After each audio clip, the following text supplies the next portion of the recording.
અમદાવાદમાં પોલીસની કાર્યવાહી બાદ પણ બુટલેગરો બેફામ. બોડકદેવમાં બુટલેગર અને પોલીસ વચ્ચે ફિલ્મી દ્રશ્યો સર્જાયા. વોચ રાખીને બેઠેલી પોલીસને જોઈ બુટલેગરે ગાડી ભગાવી.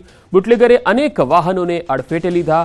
લોકોએ બુટલેગરને મારવા માટે બૂમાબૂમ કરતા વાતાવરણ તંગ બની ગયું હતું. આખરે પોલીસે બુટલેગરને ઝડપી લીધો. ડિલિવરી આપવા આવેલા કિરણ ઠાકોરને ઝડપી લેવાયો. બિયરના ટીન અને દારૂની બોટલો સહિત 4.53 લાખનો મુદ્દામાલ મળી આવ્યો. સ્થાનિક બુટલેગર ભાવેશને જથ્થો આપવાનો હોવાની આરોપીએ કબૂલાત કરી હતી. તો પોલીસની કાર્યવાહી બાદ આ તસવીરો તમે જોઈ શકો છો. બુટલેગર અને પોલીસ વચ્ચે જે ફિલ્મી દ્રશ્યો સર્જાયા હતા. વોચ રાખીને બેઠેલી પોલીસને જોઈ અને બુટલેગરે કાર ભગાવવાની કોશિશ કરી હતી. બુટલેગરે અનેક વાહનોને પણ અડફેટે લીધા હતા. 3 અલગ અલગ તસવીર. પહેલી તસવીરમાં આ બુટલેગર પકડાયો છે. દારૂનો જથ્થો અને બિયરનો જથ્થો પણ તેની પાસેથી જપ્ત કરી લેવામાં આવ્યો છે. આ હાલ આગળની તપાસ ચાલી રહી છે.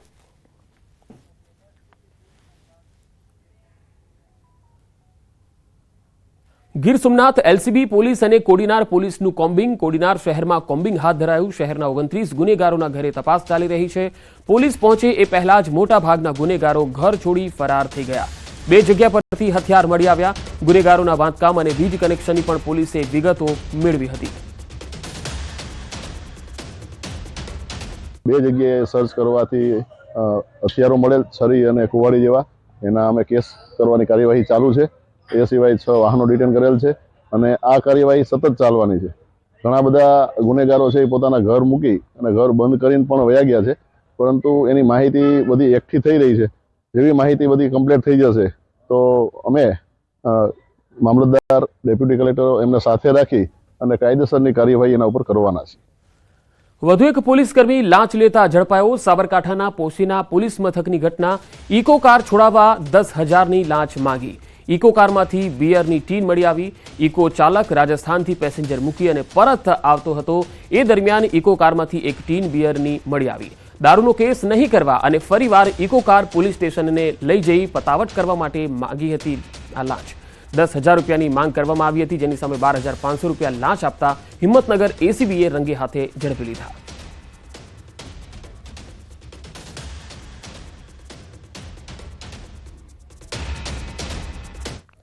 મહેસાણામાં એરગન લઈ સીન સપાટા કરનારનું પોલીસે પાણી ઉતારી લીધું.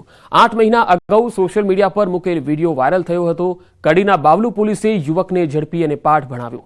પકડાયેલ યુવક કડીના અગોલ ગામનો હતો. બાવલુ પોલીસે યુવકને ઝડપી અને કાર્યવાહી હાથ ધરી.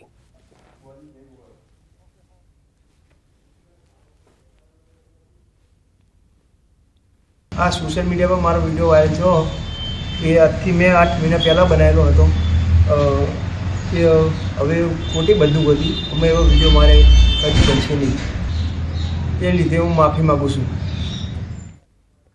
સુરતના ગોલ્ડન કિંગ જાફરને ક્રાઇમ બ્રાન્ચ પોલીસે કાયદાનું ભાન કરાવ્યું. ગોલ્ડન કિંગ જાફર ગોલ્ડ પહેરી ડોનગીરી ટાઈપના વિડીયો સોશિયલ મીડિયામાં બનાવી અને રોફ જમાવતો હતો. ક્રાઇમ બ્રાન્ચે ગોલ્ડન કિંગ જાફરને બરોબરનો પાઠ ભણાવતા જાફર બની ગયો પોપટ. જાફરે માફી માંગી અને પોતાનું સોશિયલ મીડિયા એકાઉન્ટ ડિલીટ કર્યું. જાફર આ અગાઉ પણ અનેક ગુનામાં જેલની હવા ખાઈ ચૂક્યો હોવાનું પણ સામે આવ્યું છે.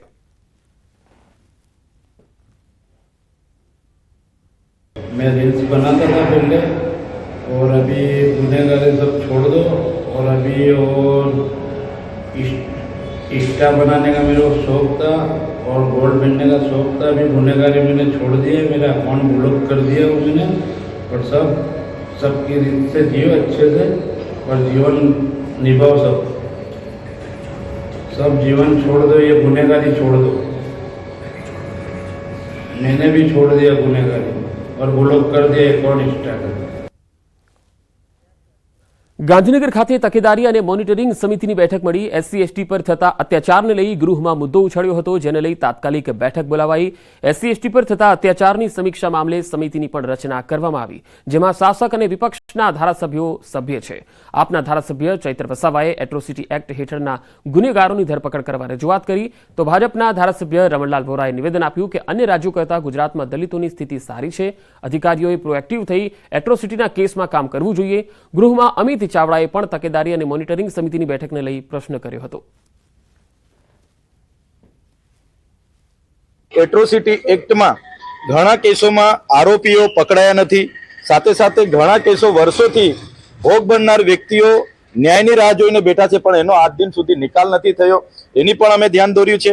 જમીનો પર કબજા જમાવ્યા છે એવા ભૂમાફિયાઓ પર પણ એટ્રોસિટી એક્ટ અંતર્ગત કાર્યવાહી કરવામાં આવે એવી અમે સ્પષ્ટ માંગણી કરી છે. વાત એવી છે કે ઘણા બધા કેસોમાં અધિકારીઓએ પ્રોએક્ટિવ થવું જોઈએ. જે અત્યાચારો બને છે એ અત્યાચારોની સંખ્યામાં ઘટાડો થાય, એમના સમય મર્યાદાની અંદર એમને અન્યાય થયો હોય એ કોર્ટ દ્વારા એનો લાભ પણ મળે, એ દિશામાં જે વાર્તાલાપ થયો છે એને હું આવકારું છું. જાહેર હિસાબી સમિતિએ ગૃહમાં રજૂ કરેલ રિપોર્ટ મામલે ભાજપના ધારાસભ્ય જીતુ વાઘાણીનું નિવેદન સામે આવ્યું. તેમણે કહ્યું છે કે પીએસસીનો અહેવાલ વિધાનસભામાં મૂકવામાં આવ્યો. 2 વર્ષમાં 4 અહેવાલ મૂકવામાં આવ્યા. ચાલુ વર્ષે 29 બેઠક કરી આ અહેવાલ રજૂ કરવામાં આવ્યો. અહેવાલમાં ભલામણો ખૂબ સમજીને કરવામાં આવી છે. જનતાનું હિત થાય તે માટેની કામગીરી કરવામાં આવી છે.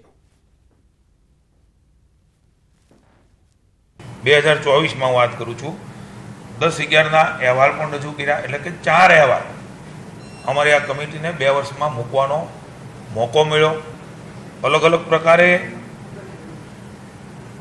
40 બેઠકો કરીને 23-24માં 2692 જેટલા પેરા અમે ડ્રોપ અને સેટલ કર્યા છે. ચાલુ વર્ષે 29 બેઠકો, કુલ 1517 જેટલા પેરા અમે સેટલ અને ડ્રોપ કર્યા છે. વડોદરામાં માતા પિતા માટે લાલબત્તી સમાન કિસ્સો સામે આવ્યો. ડેસરની 4 વર્ષની બાળકી એલઈડી બલ્બ ગળી ગઈ. ચોકલેટ સાથે ફ્રી આવેલ રમકડાએ 4 વર્ષની બાળકીનો જીવ જોખમમાં મૂક્યો.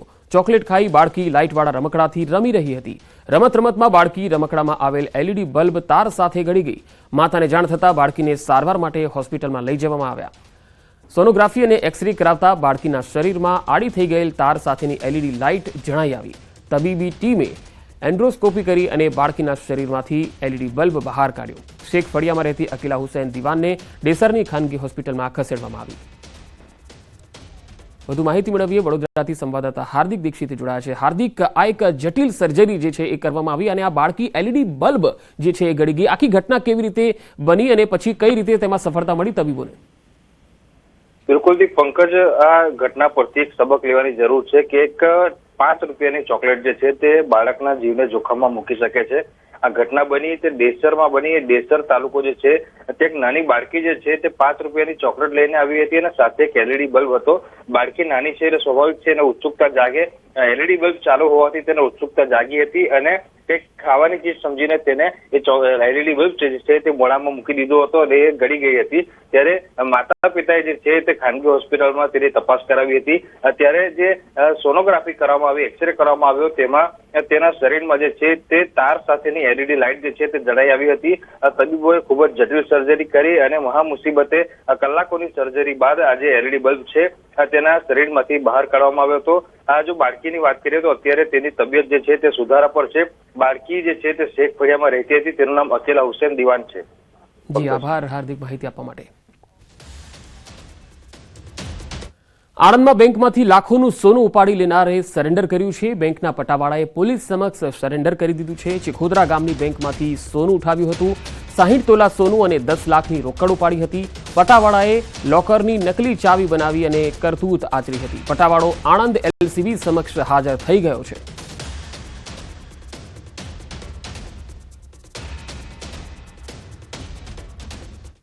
મહેસાણા પોલીસની દાખલારૂપ કાર્યવાહી. સગીર વિદ્યાર્થીઓએ વાહન ચલાવ્યા, વાલીઓ વિરુદ્ધ ફરિયાદ થઈ છે. મહેસાણાની સાર્વજનિક વિદ્યાલય આગળ આ ચેકિંગ કરવામાં આવ્યું. સગીર વિદ્યાર્થી 2 વ્હીલર ચાલકોને વાલીઓને બોલાવાયા હતા. વાલીઓને બોલાવી અને કુલ 11 વાલીઓ વિરુદ્ધ કાર્યવાહી કરવામાં આવી. એમવી એક્ટ કલમ 180(5) પ્રમાણે કાયદેસરની કાર્યવાહી કરાઈ. મહેસાણા એ ડિવિઝન પોલીસ મથક વિસ્તારમાં 11 વાલીઓ વિરુદ્ધ કાર્યવાહી કરવામાં આવી.